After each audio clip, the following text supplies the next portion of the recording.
بسم اللہ الرحمن الرحیم۔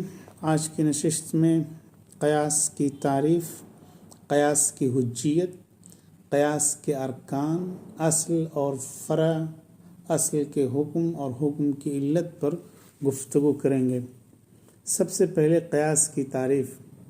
قیاس کا مطلب ہوتا ہے کہ غیر منصوص مسئلے کو منصوص مسئلے کے حکم میں کر دینا، دونوں کی علت یکساں ہونے کی وجہ سے۔ دوسرے لفظوں میں آپ یہ کہہ سکتے ہیں کہ جو مسئلہ پیش آیا ہے اس کا حکم نص میں موجود نہیں ہے، لہذا اس کو ایسے مسئلے کے حکم میں رکھ دیا جائے جس کا حکم پہلے سے نص کے اندر موجود ہے۔ کچھ مثالیں ہیں جن کے ذریعے سے قیاس کی تعریف اچھی طرح سمجھ میں آ سکتی ہے۔ مثال کے طور پر شراب پینا، اس کا حکم نص کے اندر پہلے سے موجود ہے، اور وہ حکم یہ ہے کہ شراب پینا حرام ہے۔ اللہ تعالیٰ کا ارشاد ہے انما الخمر والمیسر والانصاب والازلام رجس من عمل الشیطان فاجتنبوہ۔ شراب کیوں حرام ہے؟ اس لیے کہ وہ نشہ آور ہے، لہذا کوئی بھی ڈرنک، کوئی بھی مشروب، کوئی بھی چیز جس کے اندر نشہ کی کیفیت پائی جائے گی وہ چیز حرام ہوگی، اس لیے کہ اس میں بھی وہی علت پائی جا رہی ہے جو علت شراب میں پائی جا رہی ہے، لہذا جو حکم شراب پر لاگو کیا جائے گا وہی حکم اس پر لاگو کیا جائے گا۔ اس کی دوسری مثال ہے کہ اگر کوئی وارث اپنے مورث کو قتل کر دیتا ہے تو اس کو میراث سے محروم کر دیا جاتا ہے، یہ حکم منصوص ہے۔ لیکن اگر کوئی موسیٰ لہو، موسی کا قتل کر دے تو اس کا حکم موجود نہیں ہے، اس لیے اس کو بھی مورث کے قتل کرنے پر قیاس کر لیا جائے گا۔ اور جس طرح اگر کوئی شخص مورث کو قتل کرتا ہے تو اس کو میراث سے محروم کر دیا جائے گا، اسی طرح اگر کوئی موسیٰ لہو اپنے موسی کو قتل کرتا ہے تو اس کو بھی وصیت سے محروم کر دیا جائے گا۔ قیاس کی حجیت یعنی قیاس واقعی دلیل شرعی ہے، اس کا کیا ثبوت ہے؟ جو لوگ قیاس کو دلیل مانتے ہیں وہ لوگ تین طرح سے دلائل پیش کرتے ہیں۔ نمبر ایک، قرآن کریم سے وہ استدلال کرتے ہیں۔ اللہ تبارک و تعالیٰ کا ارشاد ہے یا ایھا الذین آمنوا اطیعوا اللہ واطیعوا الرسول واولی الامر منکم فإن تنازعتم فی شیء فردوه الی اللہ والرسول ان کنتم تؤمنون باللہ والیوم الآخر ذلک خیر واحسن تأویلا۔ اس آیت میں اللہ تبارک و تعالیٰ نے حکم دیا ہے کہ اگر تمہارے درمیان کسی مسئلے میں اختلاف ہو جائے تو اس کو اللہ اور اس کے رسول کی طرف لوٹاؤ، اور اس میں کوئی شبہ نہیں ہے کہ جو مسئلہ منصوص ہے اس پر ایسے مسئلے کو قیاس کیا جائے جو غیر منصوص ہے، دونوں کی علت یکساں ہونے کی وجہ سے۔ اس کا مطلب یہی ہے کہ اللہ اور اس کے رسول کی طرف لوٹایا جائے۔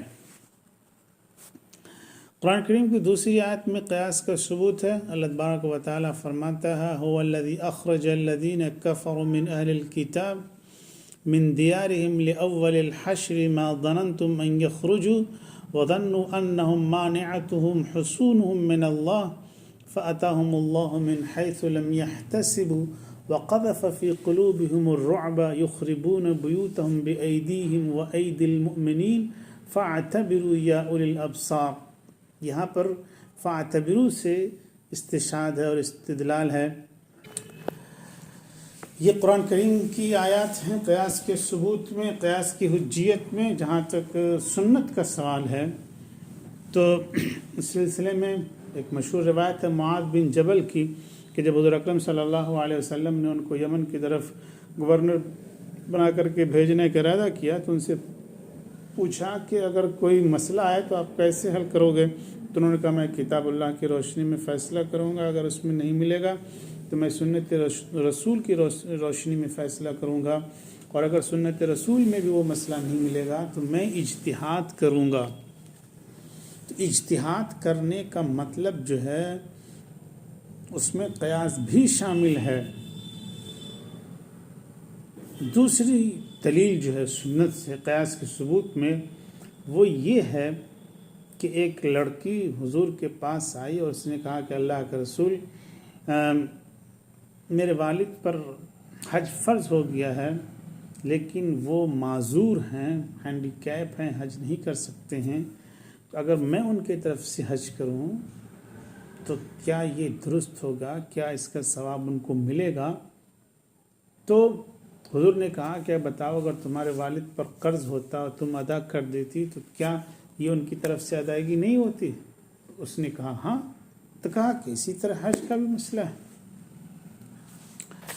جہاں تک عقلی دلیل کا سوال ہے تو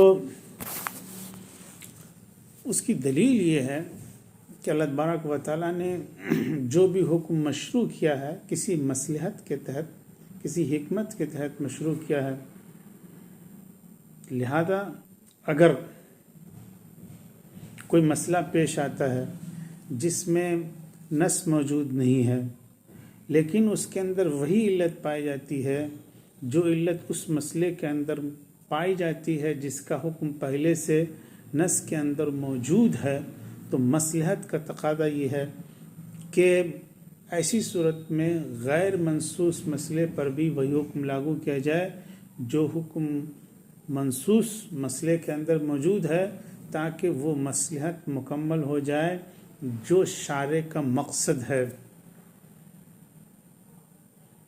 مثال کے طور پر اللہ تبارک و تعالیٰ نے شراب کو حرام قرار دیا ہے اس لیے کہ اس کے اندر نشہ ہوتا ہے اور اس کا مقصد یہ ہے کہ عقل کی حفاظت کی جائے، تو یہ بات غیر معقول ہے کہ اللہ تبارک و تعالیٰ کسی دوسری چیز کو، کسی دوسرے مشروب کو جائز قرار دے جس کے اندر نشہ کی کیفیت موجود ہے، اس لیے کہ جب اللہ نے عقل کی حفاظت کے لیے شراب کو حرام قرار دیا ہے تو یہاں بھی عقل کی حفاظت کے لیے وہ دوسری چیز کو بھی حرام قرار دے گا جس کے اندر نشہ کی کیفیت پائی جاتی ہے۔ قیاس کے ارکان، قیاس کے 4 ارکان ہوتے ہیں۔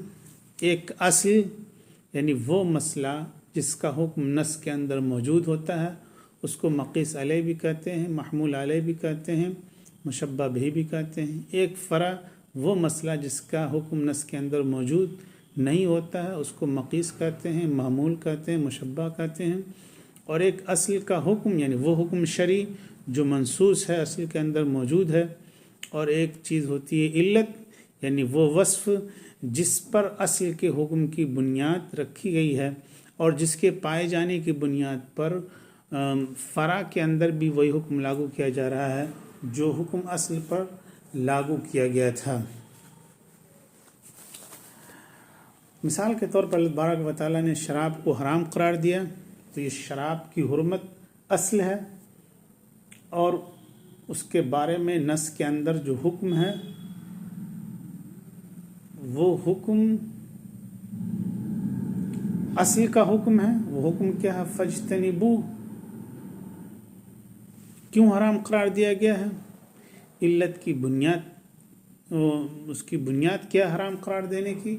کہا گیا نشہ کی وجہ سے اس کو حرام قرار دیا گیا ہے۔ اب اگر یہی علت، یہی نشہ کسی دوسری چیز کے اندر پایا جائے اس کو بھی حرام قرار دیا جائے گا۔ جہاں تک اصل کے حکم کا سوال ہے، مثال کے طور پر شراب حرام ہے، یہ اصل کا حکم ہے، تو اس کو متعدی کرنے کے لیے کچھ شرطیں ہیں۔ پہلی شرط یہ ہے کہ وہ حکم منصوص ہو، یعنی نص سے ثابت ہو۔ اگر کوئی حکم شرعی اجماع سے ثابت ہے تو اس کو متعدی کرنے کے سلسلے میں دو رائے ہے، یعنی اس پر کسی اور حکم کو قیاس کر سکتے ہیں کہ نہیں کر سکتے ہیں، یہ مطلب ہوتا متعدی کرنے کا۔ تو جس حکم پر قیاس کرنا ہے اس کے لیے شرط یہ ہے کہ وہ حکم نص سے ثابت ہو۔ اگر کوئی حکم اجماع سے ثابت ہے تو اس کے متعدی ہونے میں دو رائے ہے۔ پہلی رائے یہ ہے کہ اس کو متعدی بنانا صحیح نہیں ہے اور صاحب کتاب نے اسی کو راجح قرار دیا ہے۔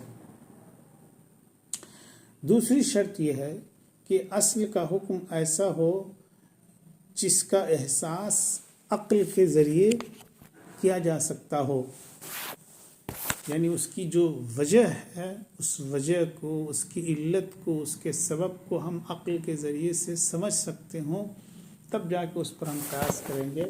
اگر کوئی اس کی ایسی علت ہے جس کو ہم عقل سے نہیں سمجھ سکتے ہیں تو اس پر ہم قیاس نہیں کر سکتے ہیں۔ اس کی وضاحت یہ ہے کہ جتنے بھی شرعی احکام ہیں وہ دو طرح کے ہیں۔ کچھ احکام ایسے ہیں جن کی علت عقل سے باہر ہے، سمجھ سے باہر ہے، اس کو احکام تعبدی کہتے ہیں۔ دوسری قسم ان احکام کی ہے جن کی علت اور جن کی وجہ سمجھ میں آتی ہے۔ جو احکام تعبدی ہیں یعنی ان کی علت سمجھ سے باہر ہے، ایسے احکام پر قیاس نہیں کیا جا سکتا ہے۔ اس کی مثال یہ ہے، جیسے 5 نمازیں ہیں، 5 نمازوں میں رکعات کی تعداد ہے، تو مغرب میں 3 رکعت پڑھنا ہے۔ کیوں پڑھنا ہے؟ اس لیے کہ اللہ کا حکم ہے، اس کی علت سمجھ سے باہر ہے۔ فجر میں 2 رکعت پڑھنی ہے، کیوں پڑھنی ہے؟ اس لیے کہ اللہ کا حکم ہے، اس کی علت سمجھ سے باہر ہے۔ زکوٰۃ کا ایک نصاب متعین ہے، اللہ تبارک و تعالیٰ نے اس کو کیوں متعین کیا ہے؟ اس کی حکمت سمجھ سے باہر ہے۔ اور کسی عمل کا کفارہ، تو یہ اس کو کیوں کفارہ بنایا گیا؟ اس کی حکمت سمجھ سے باہر ہے۔ قرآن کریم میں اصحاب فرائض کے جو حصے ہیں میراث میں، ان کی حکمت اللہ تبارک و تعالیٰ ہی جانتا ہے۔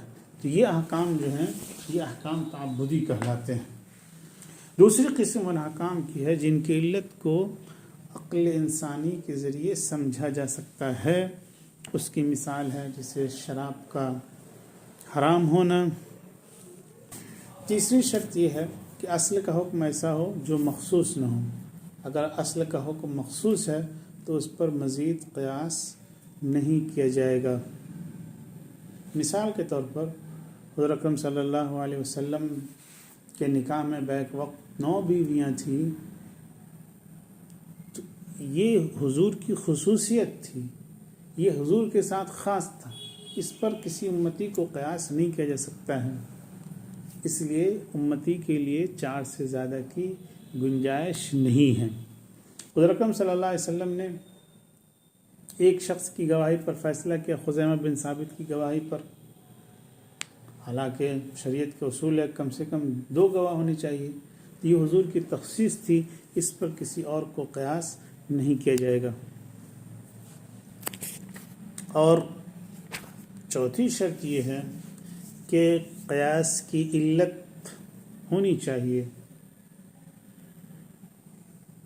اور یہ سب سے اہم چیز ہے کہ جب تک ہم قیاس کے لیے علت کو نہیں پہچانیں گے اس وقت تک قیاس کا استعمال نہیں کر سکتے ہیں۔ آج کی گفتگو میں بس اتنا ہی۔ والسلام علیکم ورحمۃ اللہ وبرکاتہ۔